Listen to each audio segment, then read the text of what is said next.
L'annonce est tombée dans un climat politique saturé de tensions internes et de fractures internationales. Donald Trump a dévoilé les contours d'une nouvelle stratégie de sécurité nationale présentée comme une réponse directe à un monde qu'il décrit comme plus instable, plus dangereux et moins prévisible qu'auparavant.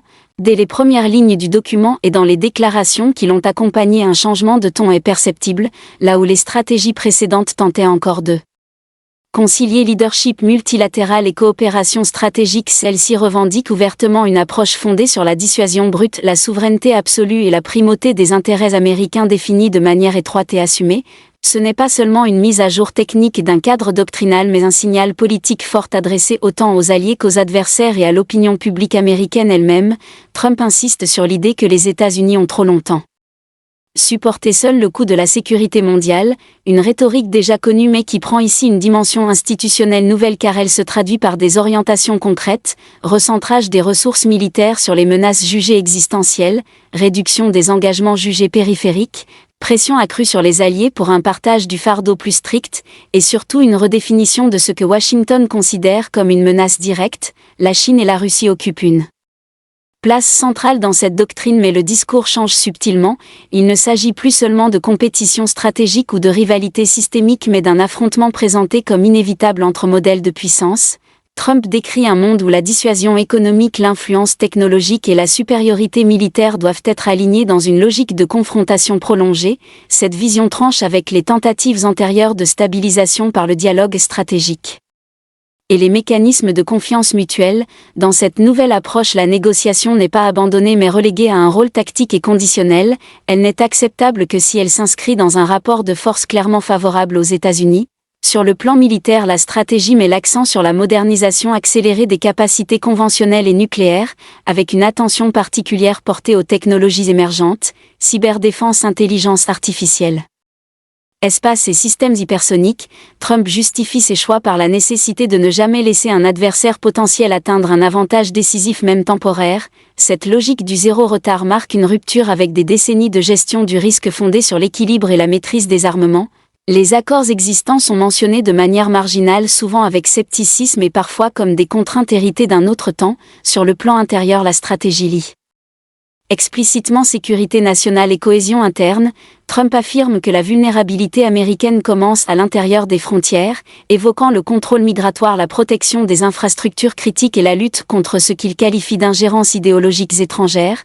Ce glissement conceptuel élargit considérablement le champ de la sécurité nationale et suscite déjà des inquiétudes chez les défenseurs des libertés civiles, car il brouille la frontière entre menaces extérieure et opposition interne. Dans le même temps, la stratégie redéfinit la notion d'alliance. Les partenariats ne sont plus présentés comme des engagements fondés sur des valeurs partagées mais comme des arrangements transactionnels évalués à l'aune de leur rentabilité stratégique. Trump souligne que chaque alliance doit démontrer son utilité concrète pour la sécurité américaine sous peine d'être réévaluée. Ce message est particulièrement scruté en Europe et en Asie où les alliés traditionnels cherchent à mesurer la solidité des garanties américaines. Le document évoque également le Moyen-Orient avec une approche pragmatique centrée sur la lutte contre le terrorisme et la sécurisation des intérêts énergétiques mais sans ambition affichée de transformation politique. Ce désengagement idéologique contraste avec les doctrines précédentes et reflète une fatigue stratégique après des décennies d'interventions coûteuses. Sur le plan économique, la sécurité nationale est désormais indissociable de la sécurité industrielle.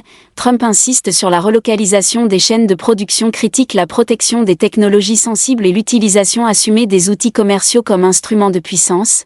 Sanctions, barrières et contrôles à l'exportation sont intégrés comme des leviers normaux de la politique de sécurité. Cette fusion entre économie et défense traduit une vision du monde où la compétition est totale et permanente. Les réactions à cette annonces sont contrastées. Certains y voient une clarification bienvenue, une doctrine lisible qui assume enfin ce que beaucoup considéraient comme une réalité déjà présente. D'autres dénoncent un abandon dangereux du multilatéralisme et une stratégie qui risque d'accélérer les dynamiques de confrontation globale. Les experts soulignent que cette approche pourrait renforcer la cohérence interne de l'appareil de sécurité américain mais au prix d'une rigidité accrue et d'un risque d'escalade mal contrôlée. La question centrale demeure celle du tournant radical. S'agit-il d'une rupture définitive ou d'une oscillation de plus dans l'histoire stratégique américaine ? Trump présente cette stratégie comme un retour au bon sens et à la force, mais ses détracteurs y voient une vision réductrice du monde incapable de gérer la complexité des interdépendances modernes. Ce qui est certain, c'est que cette doctrine marque un moment charnière, elle formalise une intuition qui traverse depuis plusieurs années le débat américain, celle d'un retrait relatif du rôle de garant de l'ordre international au profit d'une posture de forteresse armée et vigilante.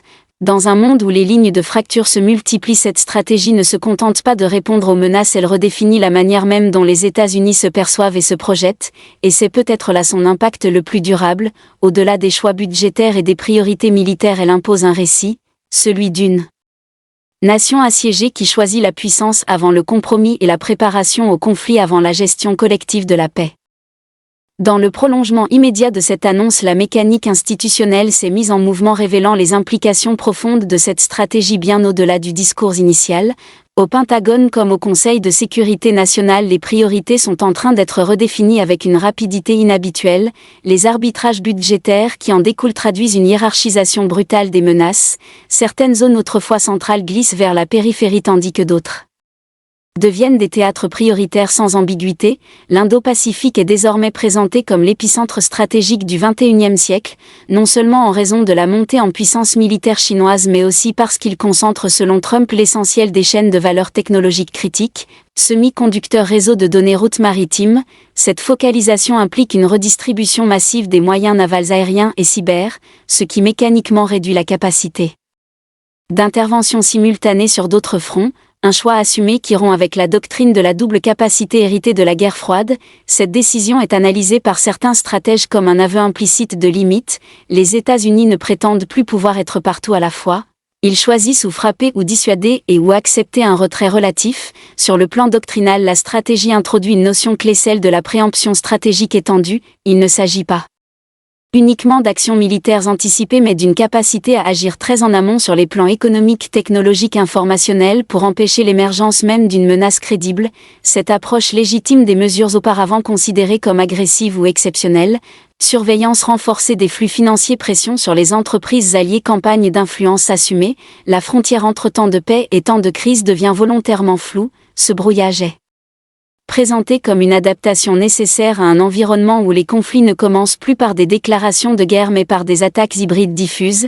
Cette vision trouve un écho particulier dans le domaine cyber où la doctrine américaine évolue vers une posture de présence persistante, c'est-à-dire une capacité à pénétrer en permanence les réseaux adverses pour y détecter et neutraliser les menaces avant qu'elles ne se matérialisent, une logique qui soulève des questions juridique et éthique majeure mais que l'administration Trump assume au nom de la survie nationale.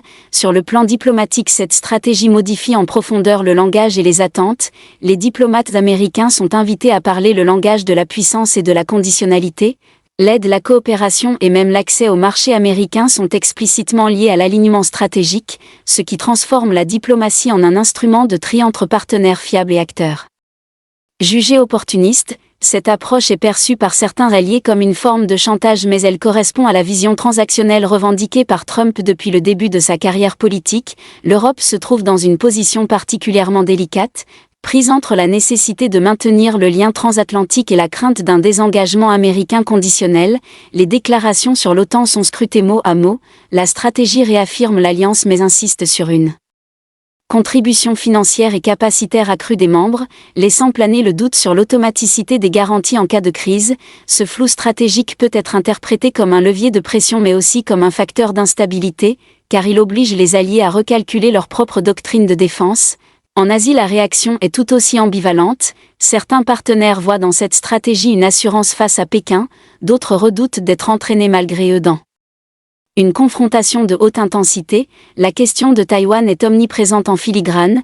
La stratégie ne change pas officiellement la politique d'ambiguïté stratégique mais durcit le discours sur la défense de l'équilibre régional, laissant entendre que toute tentative de modification du statu quo aurait des conséquences sévères. Cette fermeté verbale vise à renforcer la dissuasion mais elle augmente aussi le risque de mauvaise interprétation. Sur le plan intérieur, la réception de cette stratégie révèle les lignes de fracture américaines.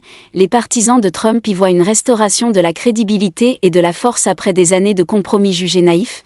Les critiques dénoncent une vision binaire du monde qui ignore la complexité des interdépendances et affaiblit les mécanismes de coopération indispensables face aux défis globaux. climat, pandémie, prolifération, l'argument central des opposants est que cette stratégie privilégie la confrontation au détriment de la résilience collective, mais Trump et ses conseillers répondent que la coopération n'a de sens que si elle repose sur un rapport de force clair, sinon elle devient une vulnérabilité exploitée par des acteurs révisionnistes.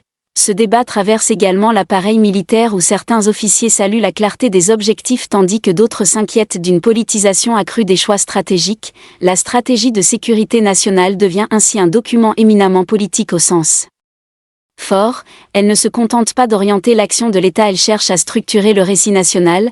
Trump insiste sur la notion de renaissance de la puissance américaine, un thème qui résonne auprès d'une partie de l'électorat mais qui suscite aussi des interrogations sur sa soutenabilité à long terme, car maintenir une posture de confrontation permanente exige des ressources, une cohésion interne et une légitimité internationale difficile à préserver, le tournant radical évoqué par deux nombreux observateurs résident peut-être moins dans les moyens que dans l'état d'esprit. Cette stratégie assume que le monde est entré dans une phase de rivalité durable où la coopération est l'exception et la compétition la norme. En actant ce diagnostic, Trump engage les États-Unis sur une trajectoire qui pourrait façonner la politique étrangère pour les décennies à venir. Que cette doctrine survive ou non à son initiateur, elle laisse déjà une empreinte, elle normalise l'idée que la sécurité nationale justifie une extension du champ d'action de l'État et une redéfinition des règles du jeu international. La question qui demeure ouverte est celle du coût financier, humain, diplomatique, et surtout coût en termes de stabilité globale, car si chaque puissance adopte une logique similaire, le risque n'est pas seulement celui de conflits ouverts mais celui d'un monde fragmenté où la méfiance devient structurelle. C'est dans cet équilibre instable entre dissuasion et escalade que s'inscrit désormais la stratégie américaine, une stratégie qui se veut réaliste mais qui pourrait paradoxalement rendre le monde plus imprévisible encore, et c'est précisément cette tension entre volonté de contrôle et multiplication des incertitudes qui alimente aujourd'hui le débat sur la portée réelle de ce tournant. Est-il une adaptation lucide à un nouvel âge de la puissance ou le symptôme d'un repli qui affaiblira à terme l'ordre que les États-Unis ont eux-mêmes contribué à bâtir ? Dans cette dynamique, la communication autour de la stratégie devient elle-même un outil de dissuasion. Chaque mot, chaque formule est calibrée pour envoyer des signaux différenciés selon les publics visés. À l'intérieur, il s'agit de projeter l'image d'un État fort, maître de son destin, capable de protéger ses citoyens face à un monde perçu comme hostile. À l'extérieur, il s'agit de rappeler que les États-Unis restent disposés à user de toute la palette de leur puissance sans s'enfermer dans des cadre normatif jugé contraignant. Cette mise en scène de la fermeté s'accompagne d'un usage accru des symboles, visites militaires, annonces industrielles, discours devant les forces armées. Trump inscrit la stratégie dans un récit de continuité historique évoquant les périodes où l'Amérique a dû selon lui se montrer inflexible pour survivre. Cette narration renforce l'idée d'un moment exceptionnel qui justifierait des choix exceptionnels. Dans les faits, la mise en œuvre révèle déjà des tensions. Les agences de renseignement doivent adapter leurs priorités à une vision plus offensive, ce qui modifie la culture interne longtemps marquée par la prudence analytique. La collecte et l'analyse deviennent plus orientées vers l'identification rapide de menaces exploitables politiquement. Ce glissement soulève des interrogations sur la frontière entre évaluation objective et validation d'une ligne politique prédéfinie. Sur le terrain industriel, la stratégie stimule certains secteurs de manière spectaculaire: défense, cybersécurité spatiale, énergie critique. Les investissements fédéraux et les incitations réglementaires redessinent le paysage économique américain. Ce complexe sécuritaire élargi devient un acteur central de la politique nationale. Ses intérêts convergent largement avec la vision trumpienne d'une Amérique autosuffisante et armée, mais cette dépendance accrue à l'économie de défense comporte aussi des risques de verrouillage stratégique. Une fois les capacités engagé, il devient plus difficile de revenir à une posture plus coopérative sans coûts politiques et sociaux. À l'international, la réaction des adversaires désignés est tout aussi structurante. La Chine interprète cette stratégie comme la confirmation d'un endiguement assumé et accélère ses propres efforts d'autonomie technologique et militaire. La Russie y voit la validation de sa lecture d'un Occident hostile et justifie un renforcement de sa posture défensive et asymétrique. Ainsi la stratégie américaine agit comme un miroir, elle façonne le comportement des autres acteurs autant qu'elle répond à leurs actions. Ce jeu de perception croisée alimente une spirale où chaque mesure défensive est interprétée comme offensive par l'autre camp. La stabilité repose alors moins sur des règles partagées que sur des calculs de coûts et de risques permanents. Dans ce contexte, les institutions multilatérales apparaissent marginalisées, la stratégie les mentionne comme des outils Possibles mais secondaires, leur légitimité dépend de leur capacité à servir directement les intérêts américains. Ce pragmatisme tranche avec des décennies de rhétorique sur la gouvernance globale. Il reflète une défiance profonde envers les mécanismes collectifs perçus comme lents, inefficaces et parfois biaisés. Pour les pays plus petits, cette évolution est source d'inquiétude, car elle réduit les espaces de médiation et accroît la dépendance à des rapports bilatéraux asymétriques. Sur le plan idéologique, la stratégie marque également un recul de la promotion explicite de la démocratie comme objectif central.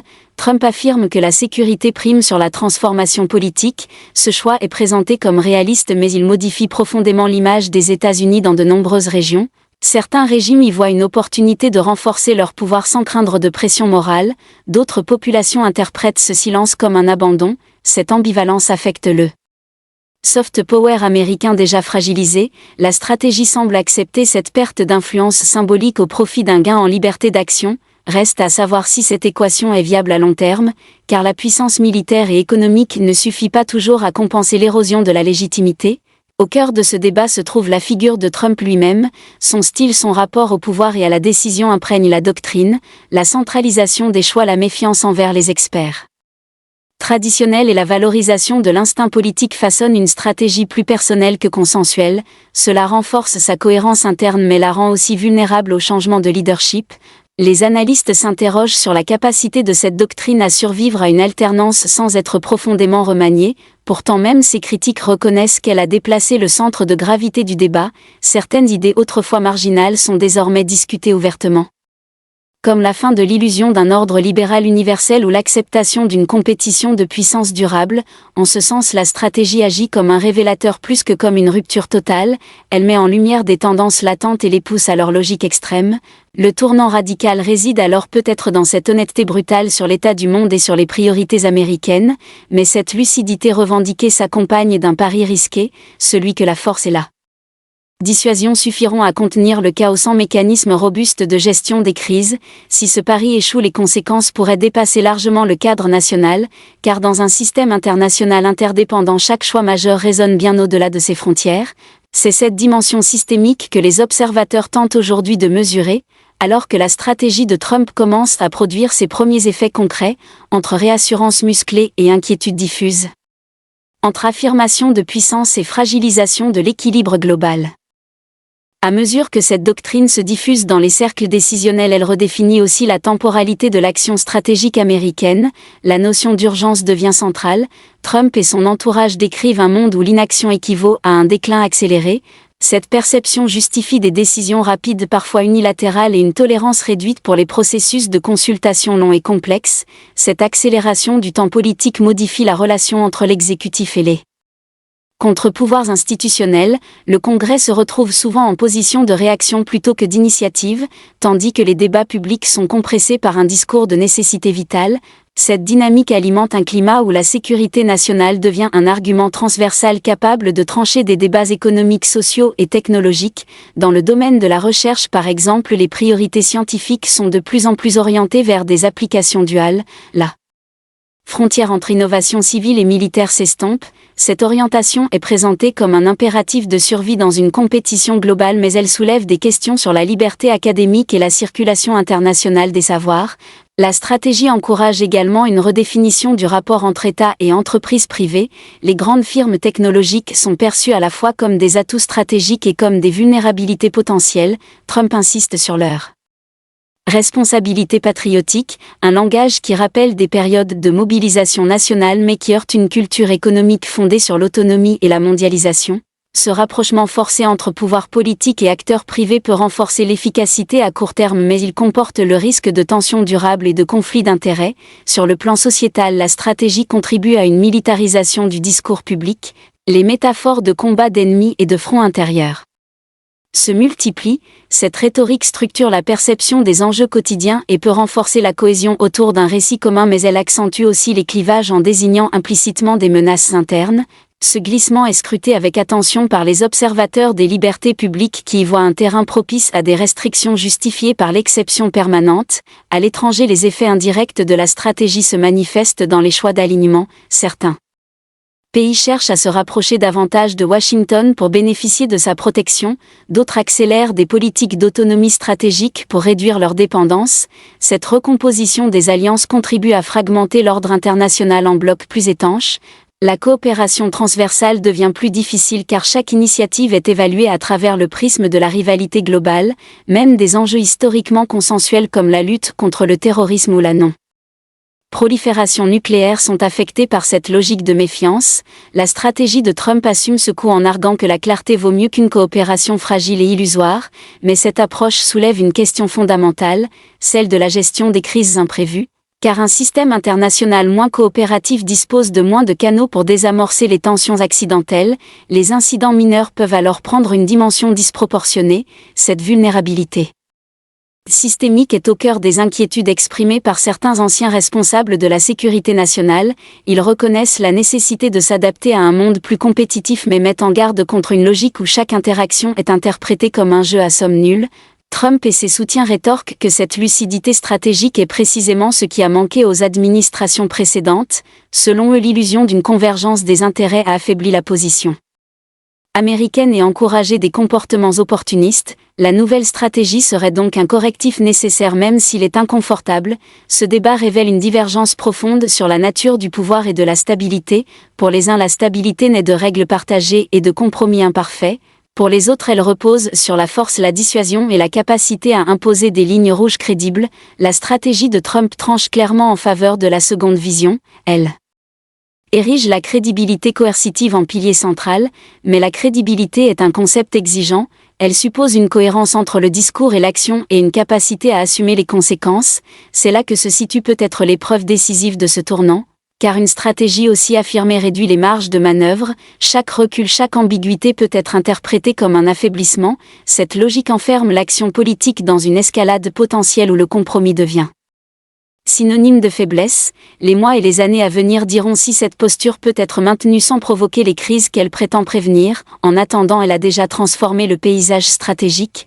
Elle a déplacé les lignes du débat, imposé de nouveaux cadres de pensée et obligé alliés et adversaires à recalculer leur position, qu'on la considère comme une adaptation réaliste ou comme une rupture dangereuse. Cette stratégie marque un moment de vérité, elle oblige à regarder en face les limites et les ambitions de la puissance américaine dans un monde où la certitude a disparu, et c'est dans cette zone grise entre affirmation et incertitude que se joue désormais une part essentielle de l'avenir de la sécurité internationale.